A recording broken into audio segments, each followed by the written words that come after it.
Hola, ¿qué tal? Muy buenas tardes, buenas noches o buenos días, según el horario en el que estén viendo este video. El día de hoy estamos muy contentos porque vamos a hablar de un tema muy interesante, que es el duelo. Y para ello, pues Ana Paola y yo vamos a tener una interacción que nos va a permitir a lo mejor abordar ampliamente el tema. Sin embargo, si ustedes tienen dudas, preguntas, comentarios, ya saben que lo pueden poner aquí abajo de este video para que a lo mejor si es necesario, pues hagamos un segundo video sobre el tema. Entonces, bienvenida Ana Paola, cuéntame cómo estás. Hola Carlos, muy bien, muchas gracias. Aquí de nuevo después de un ratito, esperamos que ya tengamos más videos continuos. Pues este es un tema muy importante y sobre todo después post pandemia que hemos perdido tantas cosas y creo que es importante hablar de ello. De hecho, pues siempre ha sido como algo importante porque muy comúnmente nos cuesta manejar la pérdida, tanto creo que lo que más notamos cuando existe un duelo es una pérdida de una persona, de un ser querido, ¿no? Entonces, siempre es importante, siempre, yo creo que tanto a ti como a mí nos ha tocado, a todos, que hemos perdido a una persona y que no sabemos cómo procesar este sentimiento de tristeza, de dolor, de pérdida, cuando ya no está esta persona que tanto amamos, ¿no? Ya sean, creo que lo más típico es nuestros abuelos cuando ya están grandes o tíos cercanos, inclusive hasta una mascota, ¿por qué no decir que cuando ya se vuelven parte de nosotros, de nuestra familia, y no sabemos hasta a veces cómo procesarlo, ¿no? Ahorita que ya se hicieron hasta los perrijos, los gatijos, y cómo este sentimiento de pertenencia, de sentir que el estímulo que nos daban de reconocimiento, de amor y de cariño, ya no podemos seguirlo teniendo con este ser. Inclusive no necesitan también tener este tipo de personas, a lo mejor son con cosas, a lo mejor es una relación que se pierde, que no se muere la persona, pero ya no va a estar con nosotros y ya no vamos a tener esta relación de cariño y afecto en compañía con esa persona. Entonces siempre va a ser un tema importante de saber cómo manejarlo y espero que pues en toda esta plática salgan puntos importantes que nos ayuden a saber manejarlo. Y bueno, pues en dado caso hay que comenzar a lo mejor por definir qué es el duelo en sí y cómo podríamos definir que ya estamos viviendo un duelo. Claro. Bien lo mencionaste, no se limita el duelo únicamente a la pérdida de un ser querido, aunque tradicionalmente cuando uno dice estoy en duelo, uno infiere que es que algún familiar o ser querido pues falleció. Ujú. El duelo desde el punto de vista biológico es una sensación de pérdida para el cerebro. Y entonces el cerebro puede sentir duelo por infinidad de cosas. Hay gente que puede sentir un duelo porque se cambia de trabajo, se cambia de casa, porque termina una relación, porque fallece su mascota, porque fallece un ser querido, Ujú. e incluso por cosas un poco menos relevantes que sin embargo para la persona pueden implicar un duelo como haber perdido el celular o incluso cambiar de celular. Ni siquiera lo perdí, ni siquiera me lo robaron, es simplemente ya toca actualizarlo, Ujú. cambiar el celular anterior por uno nuevo. Para algunas personas puede implicar un duelo. Entonces, de ahí para arriba, ¿no? O sea, cualquier cambio drástico puede implicar un duelo.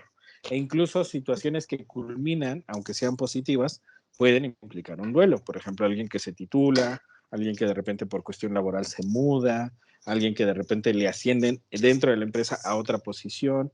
Todo ese cambio, toda esa diferencia que el cerebro percibe puede generar una sensación de pérdida.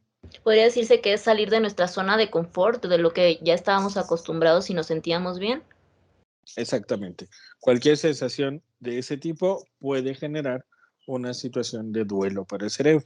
Ujú. Entonces, es importante identificar aspectos muy básicos, muy genéricos del duelo. El duelo generalmente tiene una duración de aproximadamente entre 3 y 6 meses. Es decir, es el periodo álgido, el periodo crítico, el periodo un poco más difícil. Generalmente después de ese tiempo, el cerebro se adapta a la nueva situación y de alguna forma, aunque sigue recordando lo previo, ya no le impacta tanto. La problemática es que si en ese lapso de 3 a 6 meses lo gestionamos correctamente, todo saldrá maravillosamente bien, pero si no lo gestionamos correctamente, el duelo se puede alargar indefinidamente. Por eso hay gente que puede 10 años después seguir llorando por las mismas situaciones. Entonces, el cerebro no le importa tanto el tiempo que la situación que genera el duelo tiene de distancia, sino si emocionalmente lo trabajé o no. Por eso esta idea de que el tiempo todo lo cura por sí mismo no es del todo cierta. Tampoco es Porque en del clavo saco otro ocasiones, clavo. bueno, es que ahí la problemática radica más allá de la cuestión moral, de si se vale o no se vale hacer eso, la problemática es que el cerebro se confunde. Y entonces, si yo tengo, imaginemos, yo terminé una relación con alguien y esa persona ya no está, pero aparece otra persona, lo que va a hacer mi cerebro es que el cariño que le tenía a la primera persona se lo va a pasar a la segunda persona. Y por eso conocemos muchas historias de gente que a lo mejor estuvo 10 años con la misma pareja, terminan y a los 6 meses se casa con otra persona. ¿Por qué? Porque el cerebro se confunde y ese cariño, porque no desaparece de la noche a la mañana, que yo le tenía a la persona que ya no está, se lo doy o mi cerebro se lo da sin que se lo haya ganado a la siguiente persona. Wow. La problemática no solo es eso, sino que a veces las facturas que tengo pendientes con la persona que ya no está, pues también se las voy a cobrar a la siguiente persona. Por eso la sugerencia es todo duelo que tengamos, tratar de vivirlo de la forma más sana posible antes de volver a vincularnos, por ejemplo, con otra pareja, en los duelos relacionados con pareja, ¿no? En las situaciones de otro tipo, la sugerencia es similar, tratar de gestionar bien ese duelo antes de vincularme de forma emocional con otra mascota, otro trabajo, otra vivienda, etcétera. Entonces, si lo hago de esa manera, no voy a ir dejando cuentas pendientes. Y para eso la psicoterapia pues intenta ayudar. ¿Cómo ves? Muy interesante. Pero bueno, a lo mejor podríamos como dividir un poquito con respecto a la pareja. Tengo algunas dudas, ¿no? Como es mucho de auge de que siempre se vive el duelo durante la pareja y mucho, cuántas canciones, cuántas películas hablan de esto. Es muy es algo que siempre lo romantizamos inclusive, ¿no? Siempre va a estar en auge y es parte de nuestra humanidad.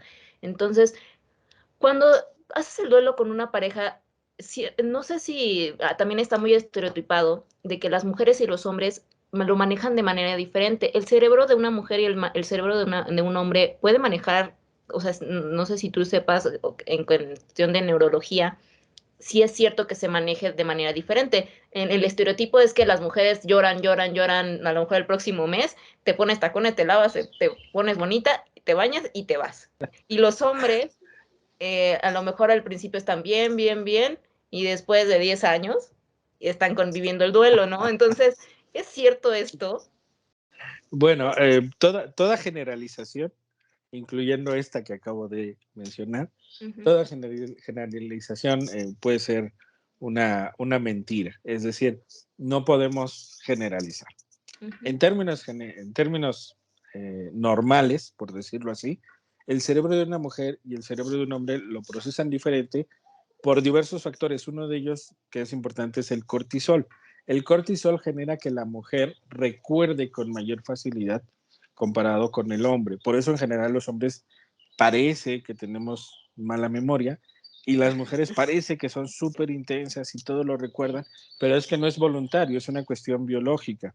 El cerebro de la mujer libera mayor cortisol, que hace que tengan mejor memoria, aunque al mismo tiempo dificulta que puedan tan fácilmente olvidarse de ciertos puntos. Los hombres a veces parece que somos muy flexibles, muy amigables, muy amistosos, como que tenemos una gran capacidad para soltar ciertos temas y no es cierto. En realidad es que nuestro cerebro se le olvidan muchas cosas y por eso a veces parecería que estamos como más tranquilos ante la vida. Por eso a veces podemos vincularnos nuevamente con personas que nos hicieron daño o con personas que de alguna manera nos trataron mal, pero no porque tengamos gran capacidad para perdonar, sino porque nuestro cerebro libera menos cortisol que las mujeres y se nos olvida más rápido las cosas. Entonces, tiene pros y contras, ¿no? Mejor memoria, si tengo mayor cortisol, mejor memoria y mayor dificultad para soltar algunos puntos. Si tengo menor cortisol, peor memoria, con los problemas que ello conlleve, pero al mismo tiempo quizá mayor facilidad para revincularme con personas que a lo mejor en otro momento me lleve mal. Por eso es muy común que los hombres busquen a sus exnovias una vez que finalizan ciertos vínculos nuevos, porque pues para el cerebro es lo más sencillo, regresar a lo ya conocido. Sí. Entonces, bueno, en términos generales, ¿lo procesamos diferente? Sí, sí lo procesamos diferente. Y además, en la mayoría de los casos, son las mujeres las que acuden a psicoterapia. Vivimos en una sociedad machista que nos hace aprender a los hombres que no está bien mostrar las emociones y que de alguna forma si lo hacemos estaremos mostrando debilidad. Entonces es por eso que en muchas ocasiones fingimos que no nos duele. ¿Sí? Tarde o temprano el cerebro cobra la factura. Entonces siempre la sugerencia es vivir el duelo a la brevedad para evitar que luego se cobre la factura con intereses. Más que nada, entonces es como lo que nos explicabas hace rato, ¿no? De que el hecho de que nosotras las mujeres sí tengamos en esta situación de cultura la facilidad de decir qué es lo que sentimos, estar procesando nuestras emociones, nuestros sentimientos, hablarlo, platicarlo, el que siempre podamos más fácilmente procesar nuestra emoción hace que más fácilmente vivamos y culminemos el duelo y que los hombres por el hecho de evadir sus emociones y sus sentimientos, no procesen el duelo en ese momento y a lo mejor lo procesen tiempo después, cuando ya tengan la posibilidad o a lo mejor ya estén viviendo más esa emoción y cuando a lo mejor se acuerden porque son olvidadizos.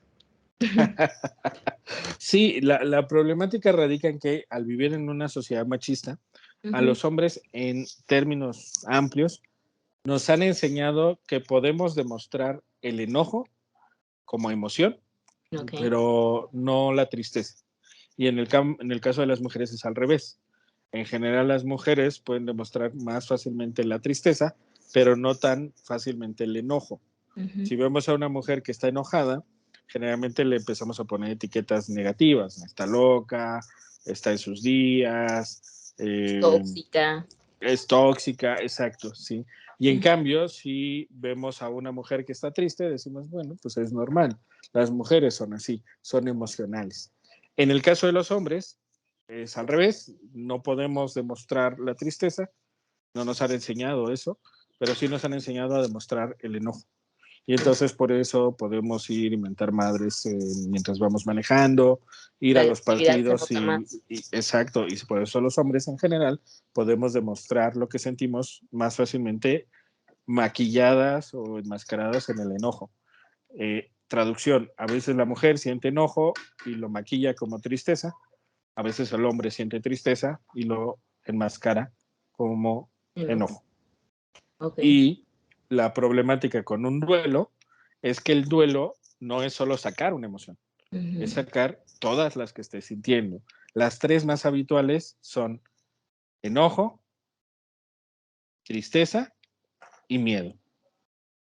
Y entonces cuando yo tengo esas emociones, si solo saco una, pero me faltan las otras, pues obviamente no lo estoy soltando y el duelo, por tanto, no se está viviendo de la forma adecuada. La natural o que procesen de una mejor manera para que puedan terminarlo y culminarlo de una manera adecuada. Así es. Yo creo que estaría... Sí, sí, claro, sí, claro. Termina tu idea y ahorita te pregunto. No, yo creo que sería pertinente comprender que cuando yo siento una cuestión de duelo, no basta con únicamente, por ejemplo, sacar la tristeza. También es necesario que identifique si siento enojo y también es importante que identifique si siento miedo. Por ejemplo, enojo porque me quedé ahí 5 años, ¿no? En esa relación. Y miedo porque no sé si más adelante voy a tener a alguien más. a mi lado o me voy a quedar solo. Entonces, lo importante es identificar cada emoción e ir sacando emoción por emoción. Irlo platicando, irlo escribiendo, hacer ejercicios que permitan que esa emoción no se quede en mí. Pero no basta con sacar una, porque si yo tengo 3, sacar una, claro, es una gran ventaja, pero ahí quedan las otras 2 albergadas. Y si no salen, se las voy a cobrar a la persona que venga detrás. Ok, por eso luego dicen que tenemos, la siguiente persona es la misma persona con diferente código postal, nada más. Sí, porque al final de alguna manera el cerebro no soltó del todo lo que venía cargando, lo que venía sintiendo, y por eso es muy importante que podamos darnos el tiempo de acudir a terapia, que nos demos el tiempo de indagar qué es realmente lo que estamos sintiendo, por qué lo estamos sintiendo, y también identificar qué aspectos positivos pudimos haber aprendido para que nuestra siguiente relación sea mucho más saludable. Y cuando quieres terminar en una relación de pareja de una manera sana para poder los dos vivir su duelo, tendrían que manejar a lo mejor como un ritual de término o cómo se podría decir que sería la mejor forma de manejar un duelo de pareja. Bueno, es que hay ocasiones en donde tenemos muchos mitos relacionados con esto de qué es finalizar una relación. Mucho de ello derivado de series gringas que, por ejemplo, estando en México, es muy común que veamos. Un mito terriblemente nocivo o doloroso es que creemos que podemos de forma inmediata ser amigos o amigas de la persona con la que me estoy separando. Y eso para el cerebro no es factible. Y no tiene que ver con una madurez, tiene que ver con un proceso biológico en el cual yo necesito tomar distancia de la persona con la cual me estoy separando para que mi cerebro no se confunda y no contemple la esperanza y la posibilidad de estar regresando. Por eso hay mucha gente que termina y regresa, termina y regresa, termina y regresa, porque en realidad no ponen distancia de por medio. Y entonces la gente cree que es, claro, y entonces la gente cree que es, bueno, ya no somos pareja, pero podemos seguirnos hablando, podemos seguirnos mandando mensajes, podemos de alguna manera seguir interactuando y no pasa nada porque es cuestión de madurez. Y no, en realidad el cerebro requiere como ciertos tips básicos. Uno de ellos es tratar de tener 0 contacto durante por lo menos 3 meses. Oye, no se puede porque tenemos hijos en común. Ah, bueno, podemos seguir teniendo el contacto porque tenemos hijos en común, pero no vamos a ir a comer juntos, no vamos a ir a cenar juntos, no vamos a ir a ver una película juntos. Son como cosas muy básicas que a veces a la gente como que por alguna razón nadie se los explica y Sí. entonces siguen haciendo las cosas más o menos como lo harían estando juntos. Y obviamente el cerebro se confunde. La familiaridad que puedan tener, o sea, es intentar cambiar la dinámica, ¿no? Que se vea o que se entienda que ya no es la misma dinámica y que ya no son las mismas experiencias que se tenían que vivir antes a las que se tienen que vivir ahora. Sí. Entonces, de hecho, es algo importante también saber que yo creo que dependiendo de cómo terminó la relación, es saber si se puede tener una buena comunicación posterior o no. Digo, si ya hay una situación de hijos de por medio, pero esta persona era una persona agresiva, era una persona que te maltrata, a lo mejor todo tendría que ser ya base legal, ¿no? Si es una convivencia posterior y que Así en es. dado caso el duelo ya, a lo mejor hasta ya la persona cuando se separan es como una alegría, no lo sé, pero, pero ya dependiendo de cada uno, y yo creo que sí, dependiendo muchísimo es el contexto y de cómo se manejó el término de la relación, porque seguramente hay relaciones que terminan y ni siquiera se vive un duelo como tal, a lo mejor nada más es un poquito la costumbre, pero te sientes a lo mejor hasta mejor, fue la carga que tenías, no sé. Ujú. Entonces, también a lo mejor cada término de relación no implica vivir un duelo, Bueno, para el cerebro sí. ¿sí? Para el cerebro Okey. toda relación que finaliza, si nos enfocamos solo al a la situación de relación, sí, porque se muere la relación, se muere la pareja. Entonces sería un poco como decir, bueno, igual y si te muere un familiar y no pasa nada. Eh, pues salvo que no haya sentido absolutamente nada por tu familiar, que sea un primo muy, muy, muy, muy, muy lejano, ok, tu cerebro no sentirá nada. Pero si es, no sé, tu primo con el que convivías todos los días y lo veías y se echaban una chela en las noches cuando llegabas tarde de trabajo, claro que te va a impactar. Entonces, creo que a veces también ese puede ser un error común, sobre todo en el caso de los hombres, el dar por sentado que los duelos no siempre van a doler, o sea, que no siempre va a haber un duelo, pues, que puede haber relaciones que para mi cerebro no sean tan impactantes y que por lo tanto me puedo brincar el duelo. Y a mí me parece que ese es precisamente uno de los errores, porque para el cerebro, toda relación que tenga una duración mayor a 3 meses implica un vínculo afectivo y por tanto, cuando esa relación finalice, va a haber un duelo. Claro, va a haber duelos terribles y va a haber otros ligeritos, pero de que hay duelo, hay duelo. Y conviene trabajar todos los duelos para identificar, grosso modo, qué emociones estoy sintiendo, por qué las estoy sintiendo, permitir que esas emociones salgan, ver qué aspectos positivos hubo de esa relación que tuve y finalmente identificar qué aprendizajes puedo extraer de ello para que mi relación siguiente sea mucho más sana. Y ese ejercicio, estos 5 puntos, muchos no lo hacen. De hecho, generalmente solo lo hace quien acude a terapia. ¿Sí? Los demás simplemente dicen, bueno, pues ya, lo que sigue. Que en su mayoría son mujeres y esperemos que ya vayan más hombres. Y que de hecho Es que es imprescindible. yo consideraría que, y como sugerencia o también por experiencia propia, un duelo, a mí me costó muchísimo cuando terminé mi primera relación culminar con el duelo. O sea, literal a mí me costó un año de llorar diariamente y poder sentirme bien o determinar que ya poder olvidar tantito sin estar pensando en esa persona para poder vivir mi vida bien, ¿no? Entonces también aprender a soltar y cuesta mucho aprender a lo mejor hasta leer, meterte en mucha información para aprender a poder soltar esta relación anterior. Y yo creo, a mi perspectiva, hubiese sido mucho más fácil si hubiese ido a terapia en ese entonces, porque te ayuda a canalizar y a encontrar la información de manera más puntual.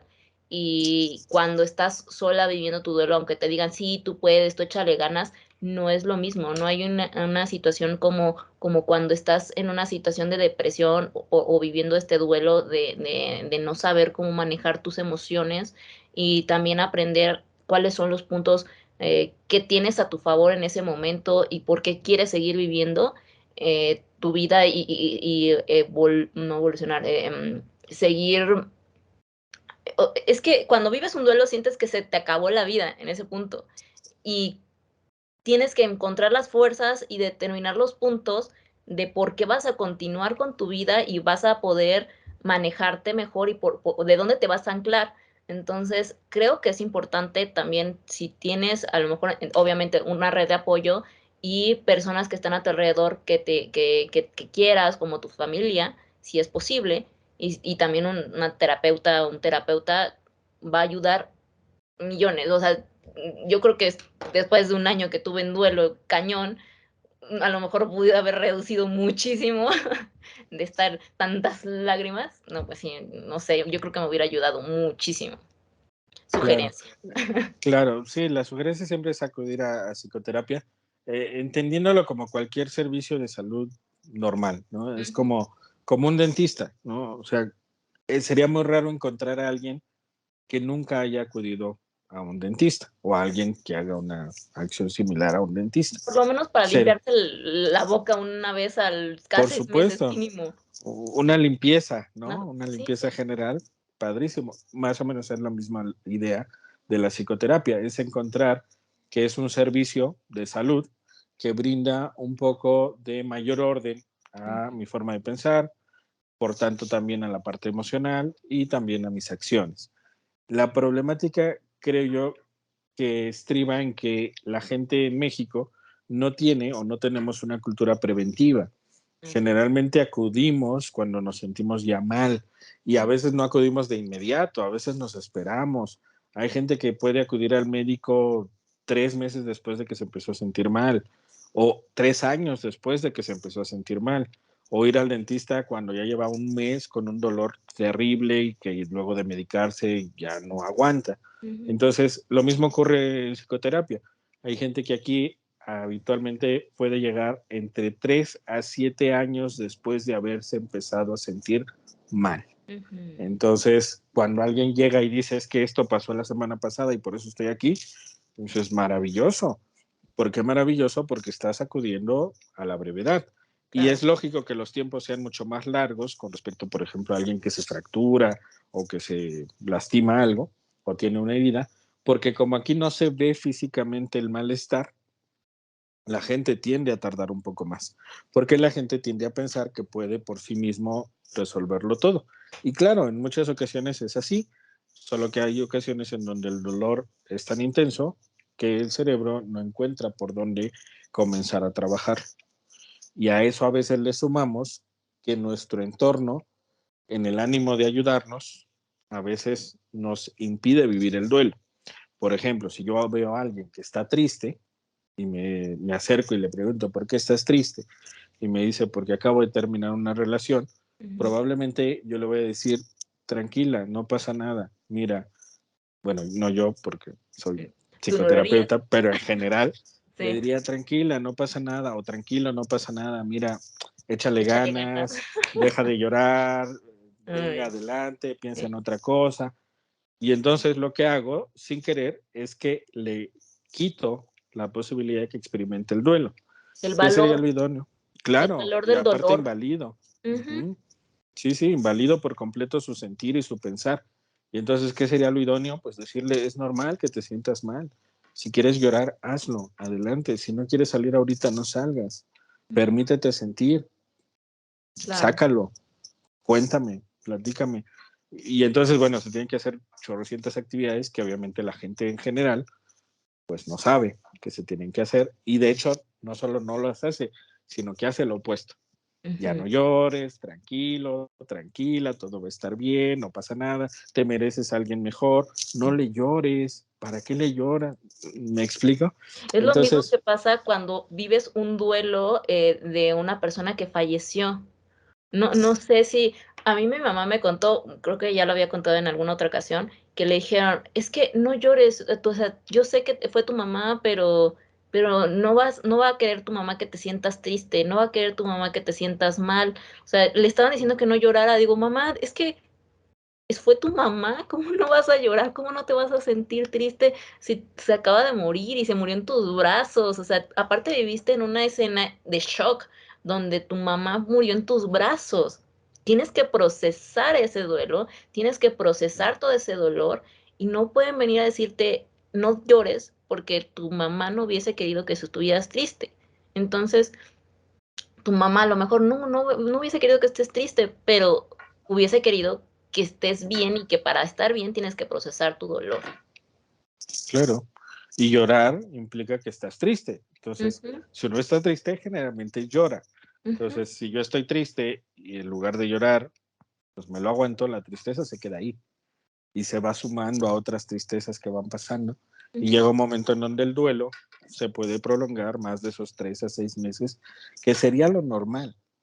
¿No? Incluso otros mamíferos también viven duelos, chimpancés, gorilas, elefantes, delfines, ¿no? Y tienen un periodo de alejamiento, un periodo de tristeza, un periodo de sentirse mal, pero vivimos en una sociedad terriblemente machista y terriblemente capitalista en donde todo el tiempo tengo que ser productivo y entonces no hay tiempo para sentarme y llorar. Y todo el tiempo tienes que ser feliz, porque ahorita, Claro, por supuesto. aunque te pasen las cosas malas, tienes que ser positivo. Aunque te pasen cosas malas, tienes que estar siempre viéndole las cosas de echarle ganas, de ser, a trabajar, enfocarte en algo, evadir, o sea, aplauden mucho el evadir tus emociones, aplauden mucho el que en cuestión de productividad, ¿no? Entonces, esto enfócalo en que tienes que trabajar más, entre tienes que estar bien, en que todavía tienes a las otras personas con las que estás conviviendo, tienes a tus hijos, entonces tú no tienes por qué estar triste, ¿no? O sea, por lo menos déjame los 9 días que van a hacer todas las misas y todo para llorar, mira, mínimo, Claro, déjame. claro, es que sí, sí, por eso creo que ese tipo de rituales, aunque Ujú, yo no profeso ninguna religión, ese tipo de rituales pueden ser maravillosos en el aspecto de que, pues que te dan chance de llorar. La problemática es solo puedes llorar en el tiempo que dura el rosario, ¿eh? Que es de ujú. 7 a 8 o de 9 8 a días más, 9, ajá, ¿no? O de 9 a 10, pero ya después ya no, porque pues, sí, tienes que estar al tiro. La problemática, por ejemplo, en el ritual católico de los rosarios y todo este rollo que hacen, es que un año después se repite ujú, todo. O ujú. sea, tienes que volver a hacer todos Misas, estos rituales. Y hay ocasiones en donde uno ya había superado sí, claro. la tristeza y es un poco como un año después de una operación tener que regresar a que te vuelvan a operar. No tiene mucho sentido, pero a veces como esto es emocional y no se ve, pues Ujú, la gente hace cosas que no tienen tampoco mucho sentido. Pero bueno, el punto es, hay rituales que permiten que uno llore y entre un ritual que te permita que llores a no llores y ujú. vete a trabajar luego, yo sugiero el ritual que te permite llorar. Y se ¿No? entiende, de hecho, se supone que, bueno, en cuestión social, yo creo que este ritual se hizo para eso, para las personas que están vivas y que están intentando manejar el duelo de la persona que falleció, porque nosotros vamos por las personas que se están sintiendo mal en ese momento y queremos abrazarlas, apapacharlas, hacerlas sentir acompañadas. Y también hay que tener cuidado un poquito con las palabras que podemos llegar a decir en este tipo de situaciones, ¿no? Porque a veces sí se nos patrapean y creo que a todo el mundo nos pasa, que cuando saludas o como que, no sé, es un nerviosismo de no saber o no regarla al momento de estar con este tipo de personas, porque a lo mejor tú vas por la persona que está con este dolor y quieres sentir ese afecto, ¿no? O que sienta, o a veces muchos van hasta por compromiso. A mí en lo personal, si yo no me siento como tan ligada a las personas cercanas que haya estado el difunto o ligada al difunto, prefiero no ir porque está en una situación en la que yo a lo mejor voy a incomodar o prefiero que ellos estén en este tipo de situaciones en las que es muy íntimo, es demasiado íntimo. Y si tú a lo mejor nada más es tu conocido y a lo mejor de, ay, no, pues es el vecino que nunca le hablaba en mi vida, pero pues como es el vecino, ahí voy. A mí no me cuadra eso. Si yo no le hablaba, si yo no estoy ahí, no voy a ir por un compromiso porque, ay, pues es el vecino y a lo mejor no tengo nada que hacer y vamos al rezo, ¿no? No sé, ahí no me encantaría. Y yo sé que hay muchas personas y que de hecho antes, o de hecho últimamente, sobre todo que he estado como un poquito con la familia de mi mamá, veo como ese tipo de rituales y que es el vecino, es la mamá del fulanito, que fulanito ni siquiera va o no eran tan apegados a ellos, pero van porque, ay, es que ellos fueron a la misa de mi mamá, pero no tendríamos que hacer un ritual referente a una situación de compromiso, al menos un ritual de muerte, no siento que deberíamos de hacerlo por compromiso, sino por emocionalidad y de cercanía como compromiso, no sé, las personas no me agrada cuando dicen, es que esta persona fue, entonces yo voy. Si no, no fue, entonces yo ya no voy o no me acerco. Es que hay que entender que estos rituales de muerte o de acompañamiento en la muerte es por un sentimiento de acompañamiento hacia la persona y que en verdad tienes que tener un fuerte vínculo con la persona para estar ahí, porque si no hasta nerviosa te pones y dices tonterías. Yo creo que las personas que más dicen tonterías son porque en verdad no están sintiendo y están empatizando con la persona. Son personas que, ay, fulanita, la tía del vecino, del no sé qué, fue por acompañamiento y pues va y te abraza, ya, ¿cómo estás, mijita? Ay, qué bueno que estés bien. Así, no sé, Ujú, ujú. hay que tener cuidado con eso, porque siento que Claro. las personas menos empáticas son las que dicen este tipo de comentarios. que las que no están sintiendo y están haciendo un rapport con la persona que está con el duelo en ese momento. Sí, efectivamente, en ocasiones pues es más por una cuestión de obligatoriedad social que por Ujú, una cuestión de realmente querer acompañar, ¿no? A ujú. la persona. Creo que al hacerlo de esa manera, pues se desvirtúa el Sí, objetivo así de es. dicho ritual. Entonces, pues sí, quizá la sugerencia sería, pues si uno no se siente con ánimo realmente de acompañar y de alguna forma participar en ese tipo de rituales, pues no hacerlo, no tiene mayor utilidad. Sin embargo, pensando en los que sí acuden porque hay cariño, la investigación sugiere que son rituales que permiten que el duelo se vaya de alguna manera gestionando y que sí se tengan pequeños espacios para poder externar el sufrir, el dolor, el llanto, la tristeza, incluso el enojo. La problemática, creo yo, es que es poco tiempo. Un ritual de este tipo son, no sé, una semana, 9 días, eh, pensando ya con entierro, visitas al Ujú. panteón, pensemos lo que son 2 semanas, Sí. ¿no? Y después, pues ya, tienes que volver a tu vida normal y de alguna forma, pues tienes que tirar las cosas de tu familiar fallecido, regalar las cosas que todavía se puedan, apropiarte de lo que te sirva. Y me parece que es un tiempo muy corto, porque el cerebro requiere más, requiere entre 3 y 6 meses. Entonces, durante ese tiempo se tendría que ir haciendo pequeñas actividades terapéuticas que permitan que estas emociones, que sí salieron un poquito durante los rezos quizá, sigan siendo exploradas y sigan fluyendo, porque no se detienen en 2 semanas. Es como decir, bueno, te fracturaste una mano, te yeso durante 2 semanas y después te quito el yeso, la férula y órale, a hacer lo que hacías antes. Pues no. En términos generales, también se requieren 3 meses más o menos cuando hay una fractura. Entonces, a mí me parece que es una buena analogía. Es como si se fracturara el corazón, emocional, metafóricamente hablando, y Sí. entonces necesitamos pues 3 mesecitos para que se estabilice un poco. Entonces creo que al final entender el duelo permite que uno también se dé el tiempo necesario para poder vivirlo, entendiendo que en 2 semanas no No es hay el forma de que el cerebro ya voltee la página. Y quien piense de esa manera, generalmente lo que hace es huir del duelo. ¿Hay alguna, bueno, sé que se puede vivir un duelo, inclusive antes de que se esté terminando, ya sea la vida de esta persona, ya sea por una situación de una enfermedad ya crónica, y se Mm. puede estar viviendo un duelo durante la vida de esta persona, o inclusive también en una situación de pareja, ¿no? Ya están terminando y antes de que termine la relación de manera ya más tajante o que se hable de un término, se puede vivir un duelo antes de que termine. Eh, Ujú.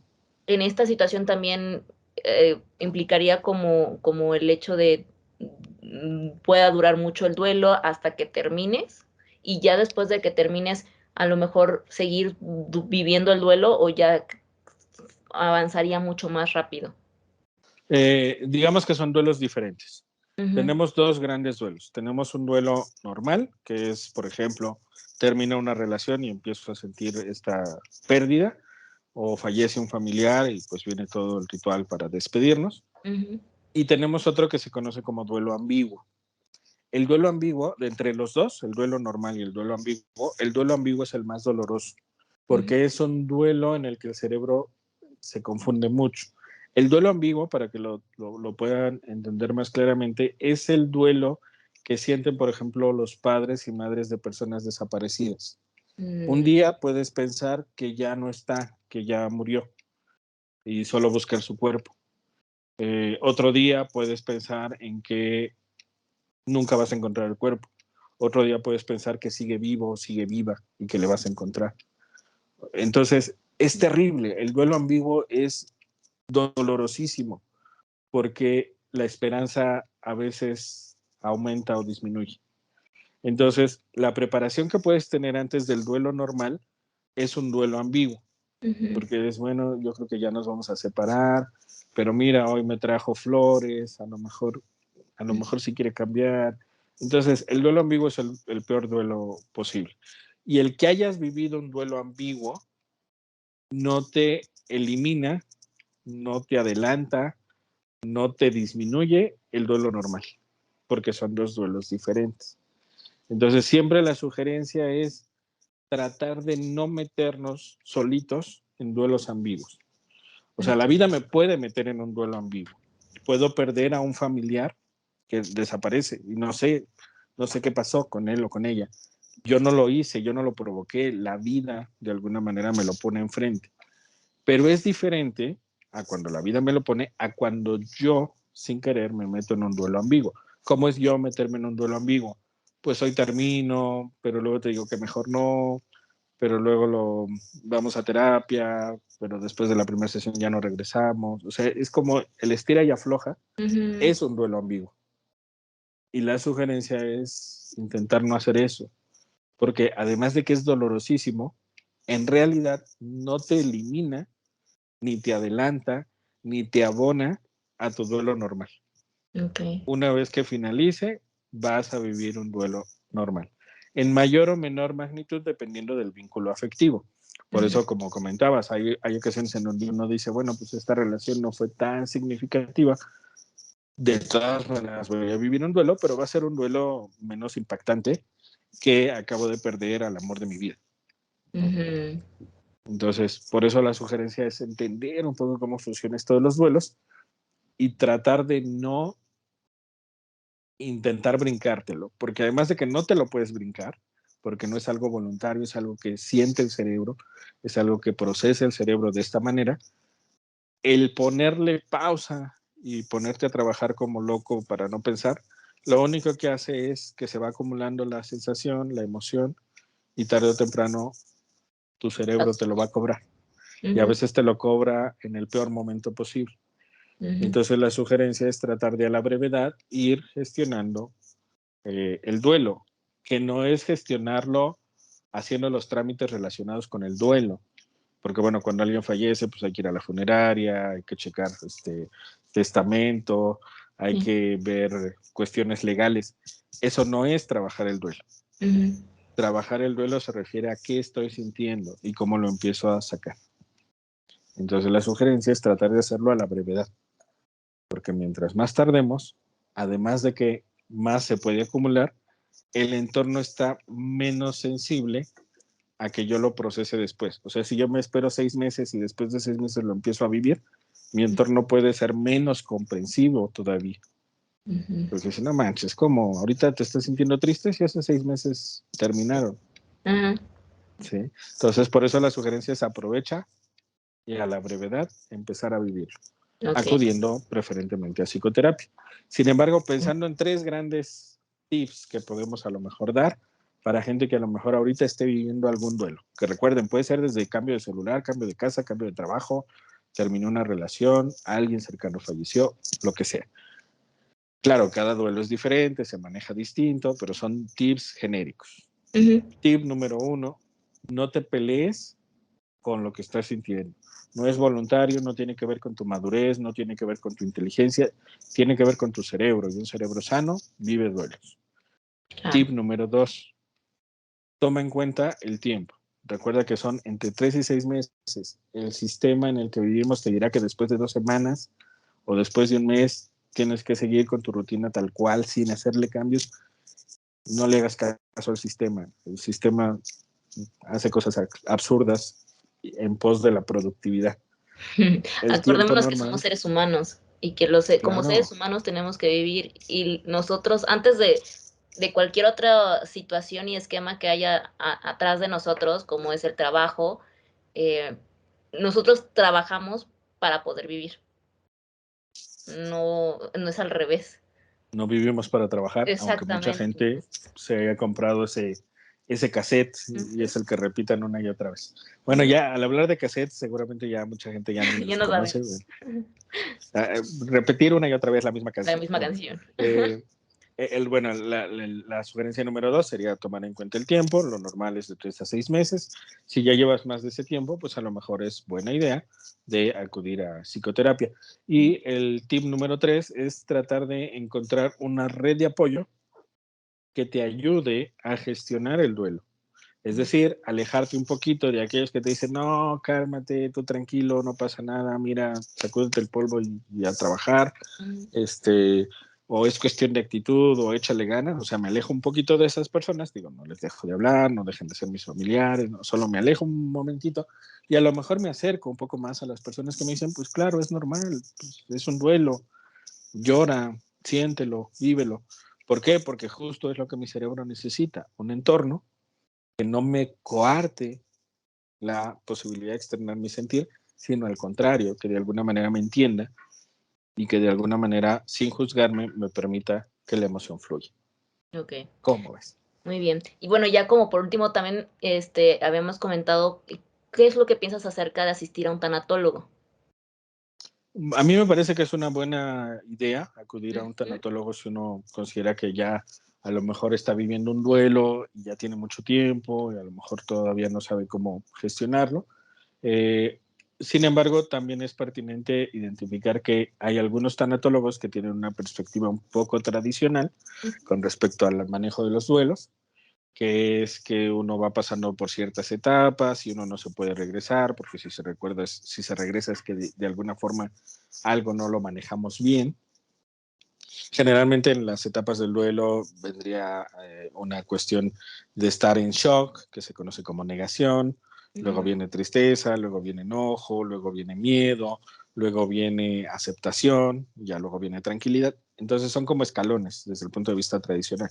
Pero desde los nuevos modelos terapéuticos, que algunos tanatólogos los conocen, pero otros no, eh, el duelo ya no es como una escalera que uno va subiendo o como pasos que uno va dando, sino que es más como un eh, péndulo y que de repente puedo sentir tristeza y de repente ya no, y a los 2 meses otra vez y luego ya no, y eso es normal. Entonces, dentro del ámbito de la tanatología, que son como las personas que se especializan en la parte de los duelos, la ujú, sugerencia es ubicar a quienes a lo mejor tengan una perspectiva más moderna sobre la parte de los duelos, para que no nos terminemos peleando con el terapeuta.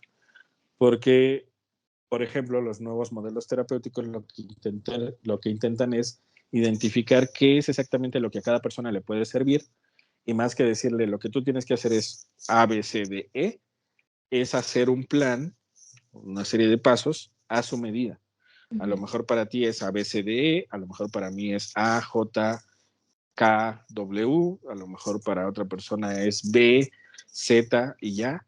ujú. Entonces, hay personas que tienen distintas creencias y en función de sus creencias, sin demeritarlas, sin atacarlas, lo que se intenta es que esas creencias les brinden tranquilidad Claro. y hacer rituales relacionados con esas creencias o con la ausencia de creencias, porque también evidentemente hay personas que no tienen o no tenemos ninguna creencia religiosa, hacer acciones no religiosas que permitan que uno encuentre tranquilidad. Ujú, Entonces, para eso nos sirve acudir con tanatólogos o acudir con psicólogos o psicólogas y solo identificar que a veces, si al principio no hacemos clic, a lo mejor ir 2, 3 sesiones y si no está muy bien, buscar otra opción. No dejar de buscar, sino buscar otra opción. Es como ir al dentista. Si de ujú. repente yo voy y siento que como que el dentista no me está haciendo buen trabajo, pues no dejo de ir. O sea, dejo de ir con ese, pero voy y busco otro o Claro, busco otra. ¿Por qué? Pues porque es es necesario. necesario. Ujú, ¿Sí? Entonces, exactamente lo mismo. Es, si no te late, no tienes que estar esperando un año para ver si funciona o no. Generalmente 2 o 3 sesiones ya puedes empezar a notar algo, por lo menos en cuanto a si confías en la persona o no. Primero Y si tendríamos no, que asistir a un psicólogo o a un tanatólogo si estamos hablando de duelo. yo creo que lo idóneo podría ser contactar a un psicólogo o una psicóloga y comentarle, tengo una situación de duelo. Ujú, ¿Tú trabajas situaciones de duelo? Y ujú, si nos dice que sí, podemos ir sin mayor problema y a lo mejor incluso vía telefónica, preguntarle un poco cómo lo trabajan y desde la misma explicación tú puedes empezar a ver si hay cierta sensación de confianza o no. A mí me parece que los nuevos modelos terapéuticos invitan a que los terapeutas nos bajemos un poco como de un pedestal ahí imaginario en el cual nos subimos y que entendamos que así como yo puedo hablarle a, no sé, a alguien que venga a reparar mi refri y preguntarle, oye, ¿y cuánto tiempo tarda el proceso, cuánto me vas a cobrar, etcétera? Pues también es válido que alguien me contacte y me diga, oye, ¿cuáles son los modelos terapéuticos desde los cuales trabajas? Más o menos cuánto tiempo voy a acudir. Claro, cada persona es diferente, igual que cada refri, cada lavadora y cada horno de microondas es distinto, pero hay ciertos parámetros genéricos que sí puedes compartir y decirle, mira, cada sesión dura 50 minutos, una hora, la mayoría de las personas acuden tantos meses conmigo, yo trabajo de esta manera, al final de cada sesión yo hago esto. Entonces, ese tipo de información a mí me parece que además de que es totalmente lógico que te lo pregunten y totalmente lógico que lo des, independientemente de si al final acuden o no contigo, me parece que ese tipo de información también brinda un poco la idea de si son terapeutas con un enfoque más moderno o con un enfoque tradicional. Okay. Y en lo particular yo me inclino, yo como persona, yo acudo a psicoterapia con personas que tienen un enfoque más moderno. ¿Cuál sería un enfoque más moderno? A mí, por ejemplo, me gusta el cognitivo-conductual porque me parece que está más cercano a la parte de la investigación científica, a la parte de modificar pensamientos, modificar hábitos. Y también me gusta el modelo de las prácticas narrativas porque es un modelo que analiza el contexto en el cual estamos viviendo, el año en el cual estamos viviendo, el país en el que estamos viviendo, el estado en el que estamos viviendo, porque a veces también el entorno evidentemente dificulta o facilita los cambios. Claro. Entonces, desde prácticas narrativas, pues hay enfoque de género, esta perspectiva del feminismo, esta perspectiva de construir nuestras formas de pensar. Entonces, a mí me parece que esos serían como los enfoques que yo recomendaría. Y otro que se llama sistémico familiar, que también me parece que es bastante bueno, porque entiende que dentro de las familias, pues no está uno ahí en medio del bosque solo, sino que una familia es un sistema y que el cambio en uno de los miembros del sistema va a terminar afectando a los demás. Entonces, ese sistema, bueno, ese modelo, el sistémico familiar, también me parece que es relativamente moderno, comparado con otros que a lo mejor se les dificulte un poquito más el adaptarse a la realidad actual que estamos viviendo en el 2022. Claro, sobre todo post pandemia. Así Definitivamente. es. Entonces son tres los que serían como lo mejor lo que podríamos preguntarle si ese psicólogo lo está manejando, que sería el conductual, Cognitivo-conductual. Cognitivo-conductual, el de pláticas narrativas. Prácticas narrativas. Prácticas narrativas y el familiar. El familiar. Sistémico familiar. Sistémico familiar. Ok. Así es. Para que lo tengan más claro y como más puntual a la hora de que elijan su psicólogo, creo que podrían ayudar muchísimo porque a veces no tenemos ni idea de con quién acercarnos y si ese psicólogo nos podría dar la pauta de que es bueno un psicólogo o nos va a ayudar, ¿no? Bueno, también Claro. dependiendo de, a lo mejor si nosotros, la nueva generación millennial, podría posiblemente estar más ad hoc a un tipo de psicólogos así, y a lo mejor si es una generación anterior, posiblemente estarían más acorde a otro tipo de psicólogos, pero uno nunca sabe, al final de cuentas lo que a nosotros nos convenga y nos haga sentir bien, y es así, ¿no? Sí. Pues, sí, sí. y yo sugeriría 2, 3 sesiones y Uh-huh. ver, no necesariamente que veas cambios así milagrosos, digo, Uh-huh. a veces ocurren cosas maravillosas de una sesión a otra, pero sí por lo menos a lo mejor sentirte un poco más tranquilo, sentir confianza, sentir que puedes hablar con la persona sin que te critique, sin Uh-huh. que te juzgue, sin que intente imponerte sus puntos de vista, eh, porque bueno, creo que al final eso es importante para que uno se sienta realmente en confianza de abrir Uh-huh. su sentir y su pensar.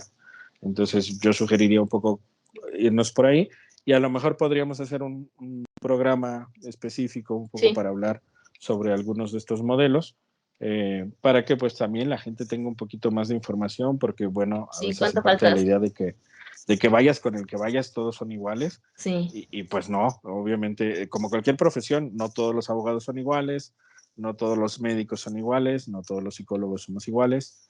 Entonces, pues creo que si tenemos un poco más de información, podemos elegir más sabiamente.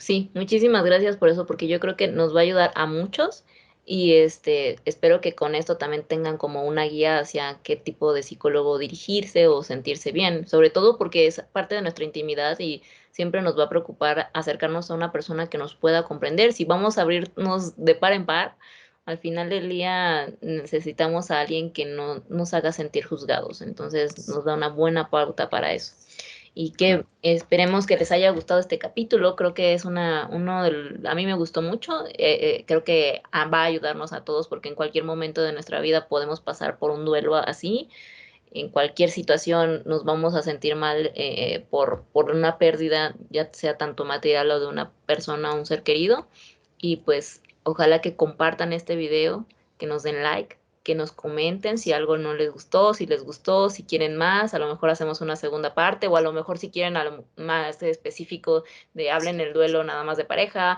hablen del duelo en cuestión material, podemos hacer algo mucho más específico. Entonces, muchas Uh -huh. gracias por vernos. Si llegaron hasta aquí, muchas gracias. Comenten, denle like, acuérdense que el like nos mantiene vivos. Y pues muchas gracias. Así que recuerden que a psicoterapia no va la gente loca, sino la que quiere aprender a existir. Besitos. Hasta la próxima.